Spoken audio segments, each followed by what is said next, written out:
પ્રાંત કલેક્ટરને આવેદનપત્ર આપવામાં આવ્યું.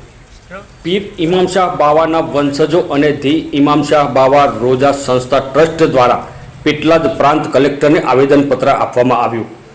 અમદાવાદ જિલ્લાના દસકોઈ તાલુકાના પીરાણા ગામે હઝરત પીર ઇમામ શાહ બાવાની દરગાહ આવેલ છે, જે અન્વયે ગત 7 તારીખે મોડી રાત્રે અસામાજિક તત્વો દ્વારા દરગાહના કમ્પાઉન્ડમાં આવેલી કેટલીક કબરો ખોદી નાખેલ, જે અન્વયે પેટલાદ પ્રાંત કલેક્ટરશ્રીને આવેદનપત્ર પાઠવવામાં આવ્યું છે. નાયબ કલેક્ટર કચેરીએ મામલતદાર સાહેબને આવેદનપત્ર આપવામાં આવ્યા છે.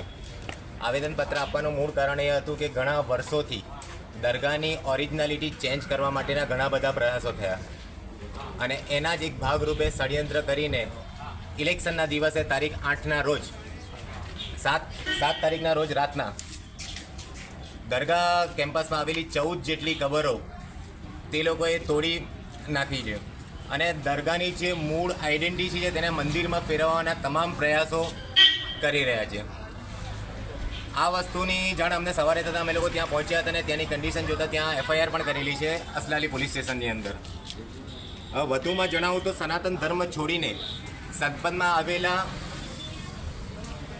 અમુક લોકો જે પોતાના ઉગ્રવાદી તરીકે ઓળખાય છે અત્યારની કન્ડિશનમાં, જેના નામો કહું તો સમથિંગ મૂળ નામ હર્ષદ પટેલ, ત્યાંના અત્યારના વહીવટી ચેરમેન ગંગારામ કાકા અને બીજા અમુક ટ્રસ્ટીઓ જે અવારનવાર દરગાહની અંદર કંઈ ને કંઈ છમકલું કરતા રહે છે.